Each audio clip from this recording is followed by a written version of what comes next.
I wanted to just talk about a couple of things here, too. One of the things to me, that one's good, thank you. One of the things that's most striking to me is the president's and the rhetoric that happens on this House floor, that disconnect again with the American public, that disconnect of what a person is going through, and you can tell them all of these facts, all of these figures, all of the things that are out there, and they will still come back to the reality as it affects their life. And I want to talk to you, as many of us saw, just for a minute, Mr. Speaker, as many people were predicting for several years, they felt a fragileness in this economy. They felt they were saving less. They felt costs were going up. They saw the ability to get their children to college getting further and further out of their reach. We saw policies that when those people of my generation had the opportunity to go to college, fully 80% was on the idea of Pell Grants and different types of grants, 20% in the forms of loans. We've almost exactly reversed that. And then we took those loans from being low-interest government-guaranteed loans to being government-guaranteed loans to private lenders with high interest rates. We have absolutely not made an investment in the future a priority. And when you hear people talk about the so-called tax cuts, I ask everyone out there to see if since 2001 and President Bush's tax cuts, are you better off?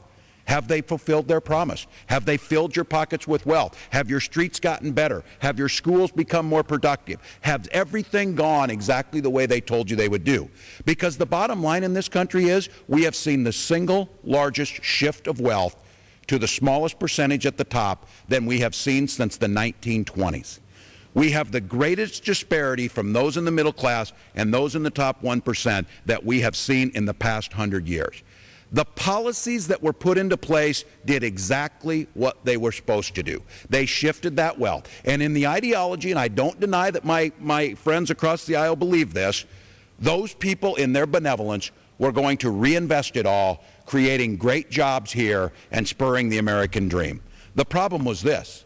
They found out that they could invest in manufacturing jobs in places that didn't have worker standards, that didn't have environmental standards, that didn't care if there were lead in the toys, and as they invested in those countries, their profits rose. And the jobs of America, according to, I guess, Adam Smith, the invisible hand pulled them and grabbed them to China. And then when they couldn't do it in China anymore, they pulled them and grabbed them to Vietnam. And when they couldn't do it in Vietnam, they pulled them to Bangladesh. I'm unsure where they'll go next, but I can tell you this. There's a lot of people sitting throughout the Midwest in Ohio and Michigan that sure wish some of those jobs were here, and they're not asking for a fortune, they're asking for a living wage. Well, that living wage, and every time we ask for it, that's going to hurt business. That's going to hurt the profits. The bottom line on this is this country was founded and predicated and was so successful because the middle class was successful. We are the most productive people in the world. Our productivity of workers in America is at an all-time high. Now, the question I ask this is, how can that be and real wages are decreasing? How can that be when their buying power has decreased? Unless something is fundamentally wrong with the economy. But if you ask President Bush, all is peachy clean. Well, there's a couple quotes here. I don't know if it would be fair, but it sounds an awful lot like Hoover in the 1930s. But here he was on October 17th. Here was the economic news. The Commerce Department reports that housing starts in September fell to the lowest levels in over a decade and a half. Here's President Bush's words. When you got more houses, then you got more buyers, the prices tend to go down. And we're just going to have to work through the issue. I'm not a forecaster, but I can tell people that I feel good about many of the economic indicators here in the United States. The subprime crisis was right on top of our head, and yet we're hearing this type of rhetoric. It's not based in reality. It's not based in the people who were already behind in their mortgage payments. It's not based in behind some of those exotic investment vehicles that were going to come crashing down. It's not that we didn't see that the Bear Stearns thing was on the horizon. Most people did, including his former Fed Secretary in Alan Greenspan.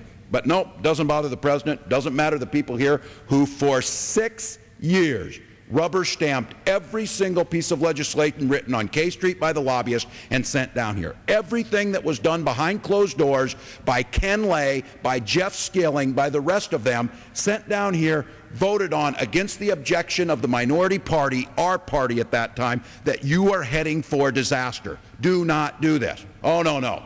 We'll create jobs, we'll create wealth, we'll create energy. Now all of a sudden, we have a slim majority in the House we're equal over in the Senate, and the president vetoes anything that we utter over here. Now all of a sudden, all of this is a responsibility here. Well, I have one thing to say. The American people come November don't care what side of the aisle you're on. They care about what are you going to do about it. Here's a couple more from the president. December 17th, former Fed Chairman Greenspan, as I was just saying, suggests a tax break or other government help for homeowners facing the mortgage crunch. Here's what the president said. This economy's pretty good. There are some definitely some storm clouds and concerns, but the underpinnings are good, just fine. February 28th, reports show that new home sales in January fell to the lowest level in 13 years, and orders for big-ticket items such as cars and refrigerators slumped dramatically. Well, I don't think we're headed into a recession, but no question we're in a slowdown. And then just yesterday, nope, no recession. No recession. Well, the bottom line on this is you've got your head stuck in the sand for so long.